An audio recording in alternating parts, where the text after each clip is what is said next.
এই জীবনে আপনি যাকে বেশি সম্মান করবেন, ভালোবাসবেন, একটা সময় দেখবেন সে আপনার ভালোবাসার সুযোগ নিয়ে আপনাকে আঘাত করবে, কিন্তু আপনি তাকে কিছু বলতে পারবেন না। জানেন কেন? কারণ আপনি তাকে সত্যিই সম্মান করেছেন, ভালোবেসেছেন, কিন্তু সম্মানের কথা চিন্তা করে আপনি তাকে কিছু বলতে পারছেন না। আর এই সম্মান ভালোবাসা বুঝতে না পারাটা সেটা তার ব্যর্থতা। হ্যালো ফ্রেন্ডস, আসসালামু আলাইকুম। আশা করি কাছে বা দূরে যে যেখান থেকে আমার আজকের ভিডিওটি দেখা শুরু করেছেন, আল্লাহর অশেষ রহমতে অনেক ভালো আছেন, সুস্থ আছেন। দিবান আজান্স মম চ্যানেল থেকে আমি ডেইজি, আমি আমার পরিবার নিয়ে আলহামদুলিল্লাহ ভালো আছি, সুস্থ আছি। হাজির হয়েছি নতুন আরও একটি সকালে, নতুন আরও একটি ভিডিও নিয়ে। ভিডিওর শুরুতে দেখতে পেলেন অনেকগুলো সাজনা।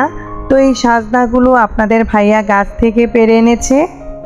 আর এই দিক থেকে আমি চাল ডাল ধুয়ে নিয়েছি। তো আমার চাল ডাল ধোয়া দেখে হয়তো বুঝে গেছেন আমি কি করব। আমি সকালের নাস্তার জন্য খিচুড়ি করে নিব। তো প্রতিদিন দেখা গেছে সকালে ঘুরিয়ে ফিরিয়ে রুটি পরোটাই করা হয়ে থাকে। তো আজকে ভাবলাম অনেক দিন ধরে সকালে খিচুড়ি করা হয় না, তাই আজকের নাস্তায় আমি সকালে খিচুড়ি করে নিব। আর এখানে ফ্রিজ থেকে মাছ নামিয়ে রেখেছি দুপুরে রান্নার জন্য। তো এই দিক থেকে আমি চাল ডাল ভিজিয়ে রেখেছি, আর এখন আমি সাজনাগুলো বেছে নিচ্ছি। দেখা গেছে সাজনা বেছে নিতে অনেক সময় লাগবে, তাই দেরি না করে আমি সাজনাগুলো বেছে নিচ্ছি। একটা সময় দেখা গেছে সাজনা ততটা আমি পছন্দ করতাম না, আর এখন সাজনা নিজে গাছ থেকে পেড়ে বেছে রান্না করে খাই। বলতে গেলে সাজনা আমার খুব পছন্দের একটা সবজি, আর এই গরমে সাজনা দিয়ে তরকারি ডাল রান্না করে খেতে খুব ভালো লাগে। তো এই দিক থেকে আমি সাজনা বেছে নিয়েছি, আর এখন আমি একটা আলু কেটে নিচ্ছি, আর তার সাথে অর্ধেকটা চাল কুমড়া ছিল সেটাও আমি গুল গুল করে কেটে নিয়েছি। তো ভিডিওর শুরুতে প্রতিদিন যে মূল্যবান কথাটা বলে থাকি সেটা আমি এখন বলে নিচ্ছি। এতক্ষণ ধরে যারা আমার ভিডিওটি দেখা শুরু করেছেন তারা একটি লাইক দিয়ে পুরো ভিডিওটি কন্টিনিউ করবেন।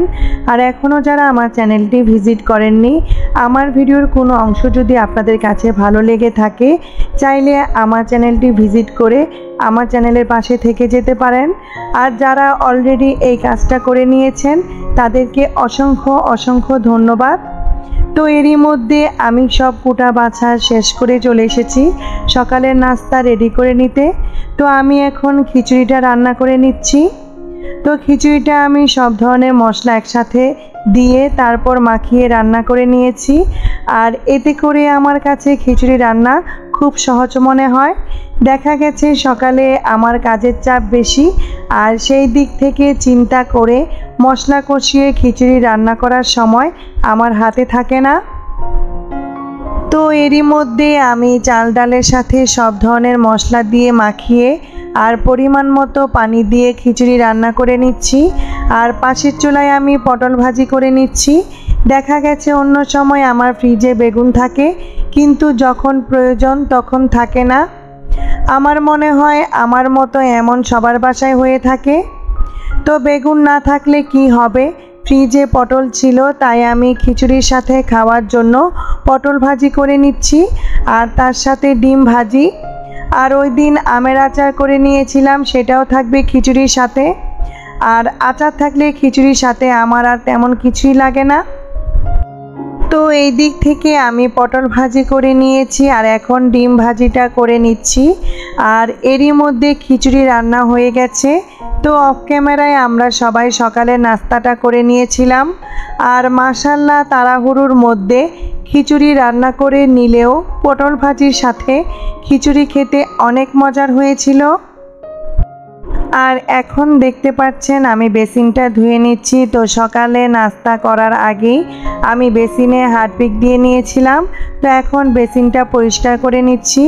আর দেখেন হারপিক দিয়ে বেসিন কিন্তু খুব সুন্দরভাবে পরিষ্কার হয়ে গেছে।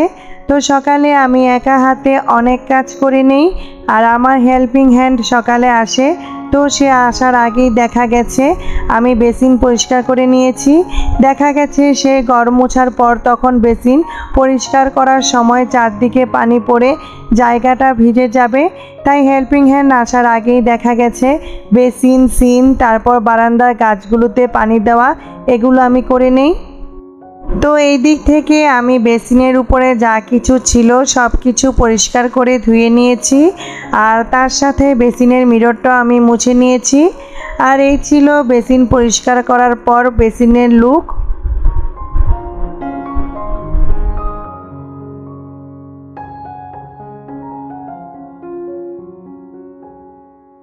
আর এখন চলে এসেছি বারান্দায়। তো আজকে বারান্দার গাছগুলোতে আজান পানি দিয়ে নিচ্ছে। তো বলছে মামুনি আমি আজকে পানি দিব আর তুমি ভিডিও করে নাও। তো ভাবলাম ছেলে যখন চাইছে গাছগুলোতে পানি দিবে তো সেই আজকে পানি দেখ আর আমি ভিডিও করে নিচ্ছিলাম। তো এখন আমি কিছু কথা বলে নিব। তো কয়েকদিন আগে আমি আমার চ্যানেলের কমিউনিটিতে একটা পোস্ট করেছিলাম। পোস্টটা এমন ছিল, আমরা বড় ইউটিউবারদের ভিডিও না দেখে আমরা যারা নতুন ইউটিউবার আছি সবাই সবাইকে সাপোর্ট করব, সবাই সবার ভিডিও দেখব। তো আমি জানি না আমার এই পোস্ট দেখে আমার আপু ভাইয়ারা কি মনে করেছেন। তো আমি কিন্তু এই কথাটা কোনো হিংসা বিদ্বেষ থেকে বলিনি, কিছু খারাপ লাগা থেকেই বলেছি।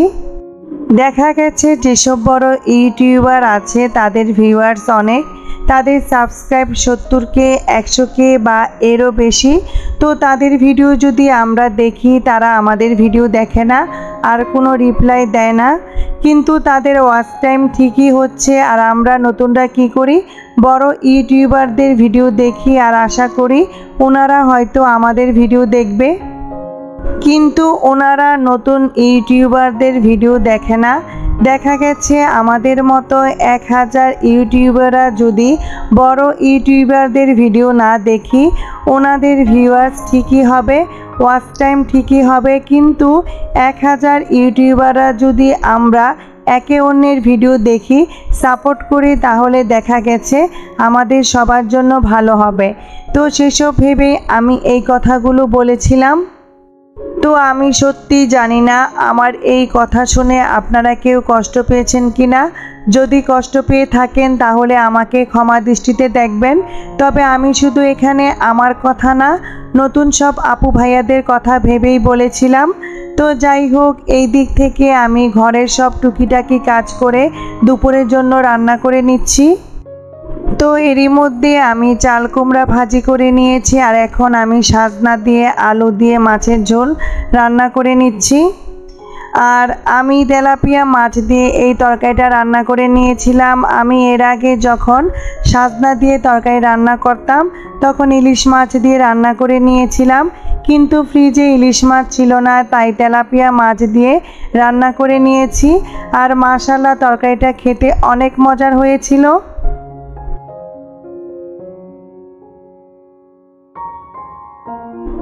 আর এটা হচ্ছে বিকালবেলা। তো আমার গত ভিডিওতে দেখেছিলেন আমি আমসত্ত্ব বানিয়ে ছাদে শুকাতে দিয়েছিলাম। তো এই হচ্ছে সেই আমসত্ত্ব, টানা 2 দিন রোদে দেওয়ার পর আমসত্ত্ব শুকিয়ে গেছে। তো এখন আমি আমসত্ত্বগুলো ছোট ছোট করে টুকরো করে নিব।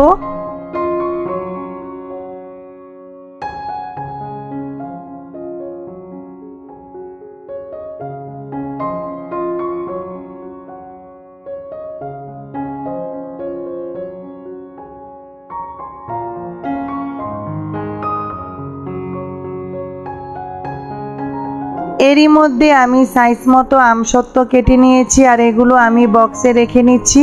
তো এগুলো আমি এখন ফ্রিজে রেখে দিব। তো এই ছিল আমার আজকের ভিডিও। তো আমার আজকের ভিডিও আপনাদের কাছে কেমন লেগেছে অবশ্যই কমেন্টস করে জানাবেন। তো আজকের ভিডিও আমি এখানেই শেষ করে নিচ্ছি। আবার হাজির হব নতুন আরও একটি ভিডিও নিয়ে। ততক্ষণ পর্যন্ত সবাই ভালো থাকুন, সুস্থ থাকুন। আল্লাহ হাফেজ।